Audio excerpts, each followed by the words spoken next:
ഏറ്റവും പ്രിയങ്കരനായ അധ്യക്ഷൻ, ഈ മനോഹരമായ പരിപാടിയുടെ മുഖ്യ സംഘാടകൻ കൂടിയായ ശ്രീ രമേശ് ചെന്നിത്തല, അഭിവന്ദ്യനായ കേരള ഗവർണർ ശ്രീ രാജേന്ദ്ര വിശ്വനാഥ് അർലേക്കർ, വേദിയിലും സദസ്സിലും ഇരിക്കുന്ന വിശിഷ്ടാതിഥികളെ, പ്രിയപ്പെട്ടവരെ, ഈ ദളിത് പ്രോഗ്രസ് കോൺക്ലേവ് കഴിഞ്ഞ 15 വർഷക്കാലമായി ശ്രീ രമേശ് ചെന്നിത്തലയുടെ നേതൃത്വത്തിൽ നടക്കുന്ന ഗാന്ധി ഗ്രാമം പദ്ധതിയുടെ ഒരു ചരിത്രപരമായ ഒരു മുഹൂർത്തമാണ്. ഇത്തരമൊരു വലിയ പരിപാടി സംഘടിപ്പിച്ചതിന് ഞാൻ ആദ്യമായി നിങ്ങൾക്ക് എല്ലാവർക്കും വേണ്ടി അദ്ദേഹത്തെ ഹൃദ്യമായി അഭിനന്ദിക്കാൻ ഈ അവസരം വിനിയോഗിക്കുക. നമ്മുടെ നാട്ടിൽ ഈ വിഷയം ഏറ്റവും കൂടുതൽ ചർച്ച ചെയ്യപ്പെടേണ്ട ഒന്നാണ്. എല്ലാ ഗവൺമെൻറ്റുകളും സംസാരിക്കുന്നത് എക്കണോമിക് ഗ്രോത്തിനെ കുറിച്ചാണ്, സാമ്പത്തിക പുരോഗതി. സാമ്പത്തിക പുരോഗതി എന്നുകൊണ്ട് അവർ അർത്ഥമാക്കുന്നത് GSDPയുടെ വളർച്ച, GDPയുടെ വളർച്ചയാണ്. പക്ഷേ യഥാർത്ഥത്തിൽ ഒരു overall improvement in the society എന്ന് പറയുന്നത് ഈ GDPയിലെയും GSDPയിലെയും ഗ്രോത്താണോ?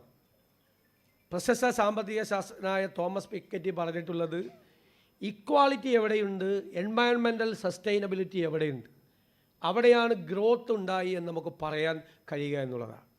ഇന്നത്തെ ഏറ്റവും ദൗർഭാഗ്യകരമായ കാര്യം എന്താ? എല്ലാ ഗവൺമെൻറ്റുകളും പ്ലാനിങ് ഉപേക്ഷിക്കുക, എല്ലാവരും പ്രോജക്റ്റിൻ്റെ പുറകിലാണ്. All the governments, the union government as well as the state governments in India are giving up the planning. They are all behind projects. എന്താണ് പ്ലാനിങ്ങിൻ്റെ പ്രത്യേകത?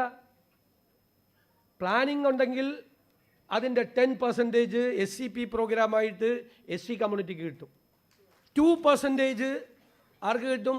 ST കമ്മ്യൂണിറ്റിക്ക് കിട്ടുമല്ലോ, ഉറപ്പാണല്ലോ. പ്രോജക്റ്റിൽ എവിടെയാണ് SCക്കും STക്കും പൈസ കൊടുക്കുന്നത്? കേരള ഗവൺമെൻറ് കിഫ്ബി പ്രോജക്റ്റ് തുടങ്ങിയപ്പോൾ അന്ന് ശ്രീ രമേശ് ചെന്നിത്തല പ്രതിപക്ഷ നേതാവ്, അത് ഞാൻ ലീഗൽ ഒബ്ജക്ഷൻ കൊണ്ടുവന്നു, നിങ്ങളിത് ചെയ്യരുത്. കാരണം എന്താ? ഈ പ്രോജക്റ്റിൽ ഈ ദളിത് സമൂഹങ്ങൾക്ക് ഒരു പൈസയും കിട്ടാൻ പോകുന്നില്ല. പ്ലാനിങ്ങിലാണെങ്കിൽ ഉറപ്പായി കൊടുക്കണം. SCPയും STP പ്രോജക്റ്റും നടക്കുന്നത് ഒബ്ലിഗേഷനാണ്, ലീഗൽ ഒബ്ലിഗേഷനാണ്, കൊടുത്തേ മതിയാവും. കഴിഞ്ഞ ആഴ്ച ഞങ്ങൾ നിയമസഭയിൽ കൊണ്ടുവന്നു 30,000 കോടി രൂപ. ഇതിൻ്റെ പൈസ എവിടെ നിന്നാണ്? കിഫ്ബിയുടെ പൈസ സഞ്ചിത നിധിയിൽ നിന്നാണ്, കൺസോളിഡേറ്റഡ് ഫണ്ടിൽ നിന്നാണ്.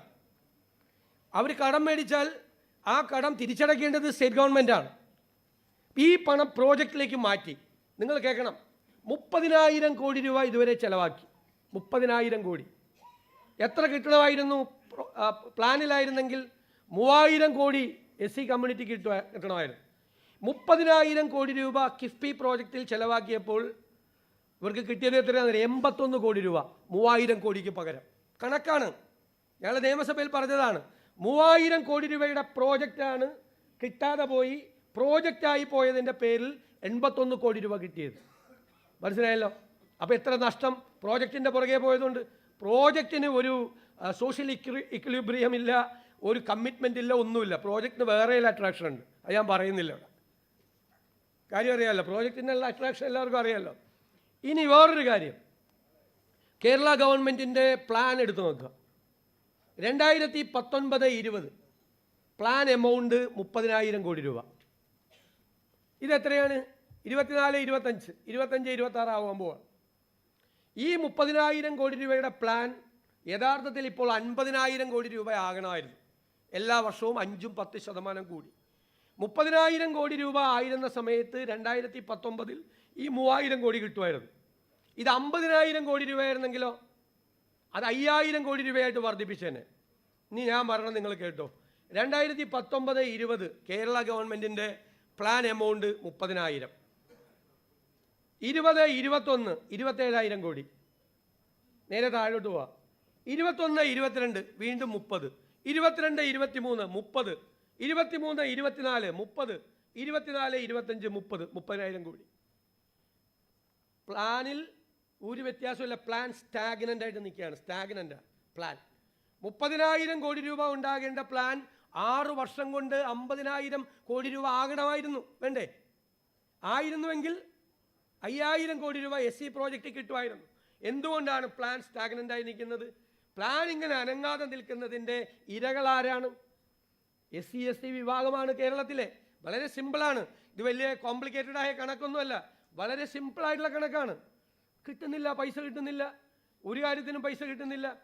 ഇനി കേട്ടോ, ഈ വർഷം നടന്നത് ഈ 30,000 കോടിയെങ്കിൽ 30,000 കോടി, അതിൻ്റെ 10% 10%, 3,000 കോടി ഉണ്ടല്ലോ. പ്ലാൻ കട്ട് എത്രയാണ് ഈ പ്രാവശ്യത്തെ? പ്ലാൻ സൈസ് കട്ട് ചെയ്ത് 500 കോടി രൂപ എസ് സിക്ക് കട്ട് ചെയ്തു, 112 കോടി രൂപ എസ് ടിക്ക് കട്ട് ചെയ്തു. പ്ലാൻ കട്ടും കഴിഞ്ഞ് പിന്നെ വേറെ എത്ര പൈസ ഉണ്ട്? 5,000 കോടി കിട്ടേണ്ട സ്ഥലത്ത് 2,500 കോടി പോലും ഇല്ല. ഇനി ഈ പ്ലാൻ കട്ട് ചെയ്തു, ബാക്കി പ്ലാൻ ചെലവാക്കണ്ടേ? ഞങ്ങൾ 3 ദിവസം മുമ്പ് നിയമസഭയിൽ പറഞ്ഞു, ഇതുവരെയുള്ള പ്ലാൻ എക്സ്പെൻഡിച്ചർ എത്രയെന്നറിയോ? 54%. അപ്പോൾ 3,000 കോടിയിൽ നിന്ന് 500 കോടി കട്ട് ചെയ്തു, അതിൻ്റെ 54%. ഇപ്പം എത്രയാ? 5,000 കോടി ചെലവാക്കേണ്ട സ്ഥലത്ത് 1,500 കോടി രൂപ പോലും ചെലവാക്കുന്നില്ല എന്ന യാഥാർത്ഥ്യം അറിയണം. ഇതാണ് നടക്കുന്നത്. ഇതാണ് മിക്ക സംസ്ഥാനങ്ങളിലും കേന്ദ്ര ഗവൺമെൻറ്റും. കേരളത്തിൽ നമ്മളിത് കീനായിട്ട് വാച്ച് ചെയ്യുന്നതുകൊണ്ടാണ്. കഴിഞ്ഞ ആഴ്ച കേരളത്തിൻ്റെ നിയമസഭാ ചരിത്രത്തിൽ ആദ്യമായി നമ്മൾ ഈ സബ്ജക്റ്റ് കൊണ്ടുവന്നു. ഇത് എവിടേക്ക്? ഇപ്പോൾ നേരത്തെ SC ST പ്രത്യേകമായ ഹൗസിംഗ് പ്രോജക്റ്റുകളുണ്ടായിരുന്നു. ഇപ്പോൾ ഇതിൽ മിക്സ് ചെയ്തു. ഏതിൽ? ലൈഫ് മിഷനിൽ. പണ്ട് കിട്ടിയിരുന്നത്ര ഇപ്പോൾ കിട്ടുന്നുണ്ടോ? അതിൻ്റെ പകുതി വീടുകൾ നിർമ്മിക്കാൻ പറ്റിയിട്ടില്ല. പകുതി വീടുകൾ നിർമ്മിക്കാൻ പറ്റിയിട്ടില്ല. പിന്നെ 4 ലക്ഷം രൂപ, 6 ലക്ഷം രൂപ STക്ക്. എല്ലാ SC ST വീടുകളും റിമോട്ട് ഏരിയയിലാണ്, ഒരു 90% ഇല്ലേ?